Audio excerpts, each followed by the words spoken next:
강대국 한국이 해군의 군사력 증강을 위하여 항공모함을 건조할 때 가장 핵심적인 사항은 항공모함의 용도입니다. 전투작전의 목적에 따라 경항공모함과 대형 항공모함의 성능 역시 차원이 달라질 수 있다는 것이죠. 경항공모함과 대형 항공모함의 차이, 이에 대한 좋은 예시로 미국은 제럴드 포드의 화력을 보조하기 위해 아메리카급 강습 상륙함을 운용하고 있는데요. 만재 배수량 4만 톤급인 아메리카는 독단적인 군사작전보단 10만 톤급 제럴드 포드와 함께 작전하며 화력투사가 부족할 때 보조해주는 역할을 하고 있습니다.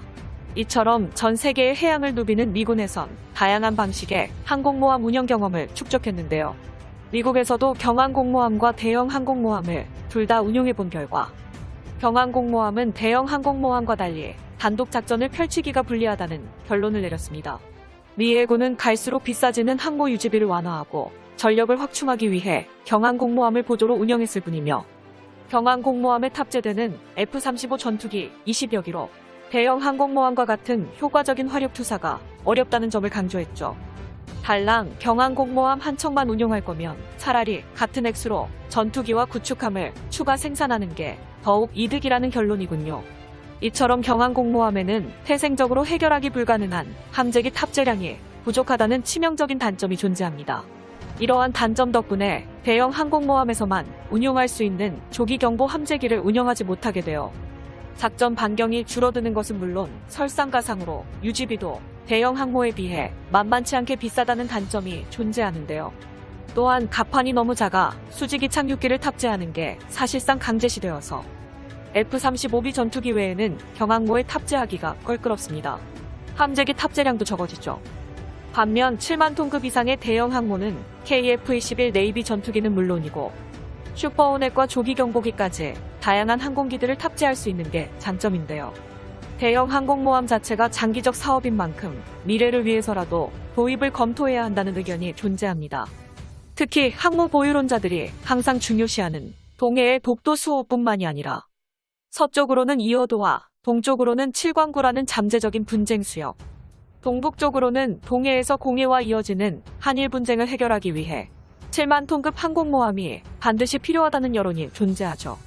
실제로 중국과 일본은 2020년 한국군의 항모 도입 선포에 대해 부정적인 반응을 보이기도 했으며 최근 진행되는 한국형 핵잠수함 도입 같은 사업들은 주변국들에서도 우려를 표시한 것을 본다면 한국의 항공모함 도입 사업은 중국과 일본을 겨냥하고 있다는 것을 모두가 알고 있는 상황입니다. 대고구려 제국TV 한국의 영원한 주적, 중국과 일본의 군비 경쟁에서 살아남으려면 더욱 강력하고 더욱 획기적인 신무기 체계가 필요한데요.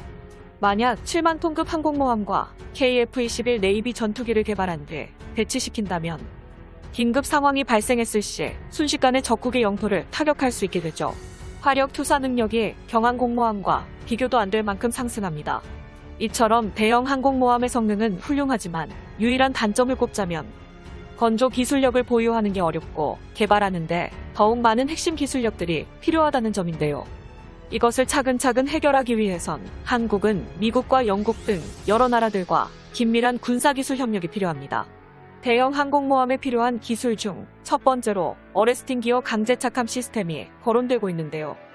육상기지에 비해 극도로 짧은 항공모함 비행갑판은 자력으로 함재기가 뜰 수도 내릴 수도 없기 때문에 이륙할 때는 캐터펄트나 스키점프대를 이용해서 고속으로 날려야 하고 착륙할 때는 비행갑판에 가로질러 놓은 와이어에 함재기에서 내린 갈고리가 걸리게 해서 강제로 잡아당겨 함재기의 운동에너지를 흡수해버려야 합니다.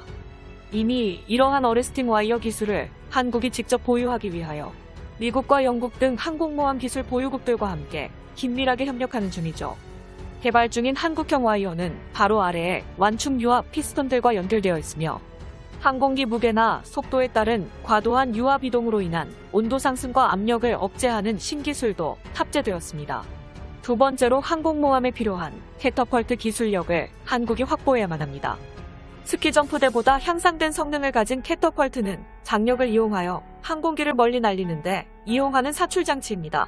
여기서 한국이 주목하는 기술은 증기식 캐터펄트 방식이며 관련 기술을 확보하기 위해선 미국 또는 영국과 군사적 협력을 진행해야만 하죠. 고구려 채널.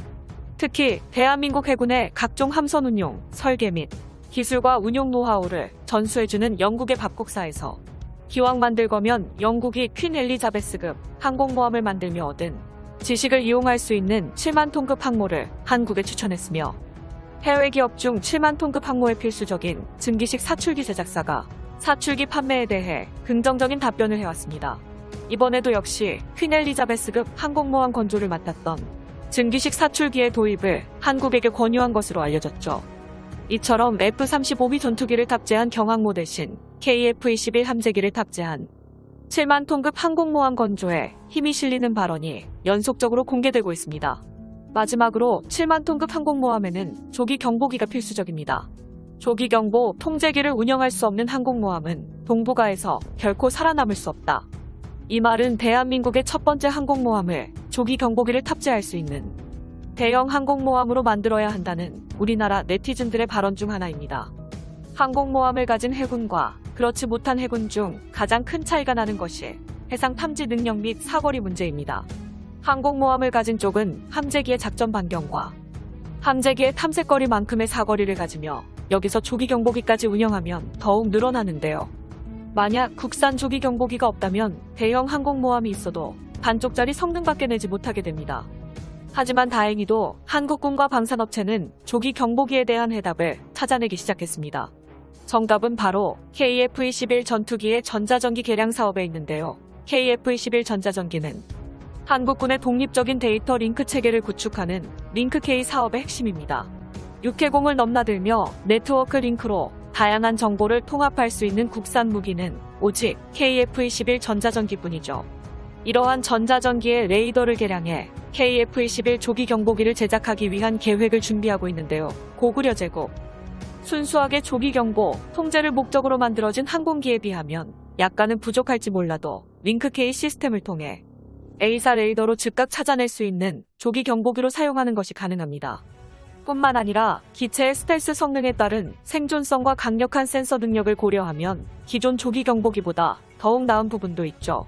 그러기에 한국이 추진하는 항공모함은 아무리 작아도 6만 5천 톤급의 재래식 항공모함이 필요하다는 게 전문가들의 입장입니다. 여기서 좀 더 힘을 얻는 주장으론 프랑스 항공모함과 유사한 원자력 추진 항모입니다. 고구려 채널.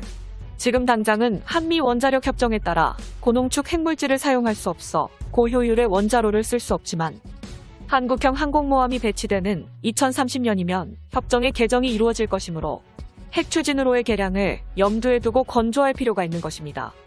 결정적으로 항공모함의 건조를 비난하는 일각의 주장들이 중요한 이것을 잊고 비판만 하고 있습니다.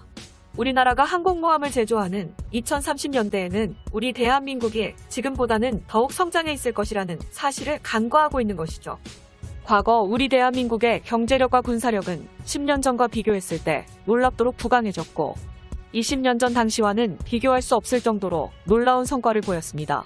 지금 그들이 주장하는 것은 현재 대한민국의 수준만을 보고 판단하는 것입니다. 하지만 우리는 세계가 놀라워할 만큼의 훌륭한 성과를 실시간으로 보여주고 있습니다. 7만 톤급 항공모함 건조는 한국 해군의 필수적이며 기술력을 더욱 강화시키기 위해 미국과 영국 등 군사기술 협력이 필요합니다. 영상의 정보가 도움이 되셨다면 채널명 대고구려 제공, 구독과 알림 설정 진심으로 감사드립니다.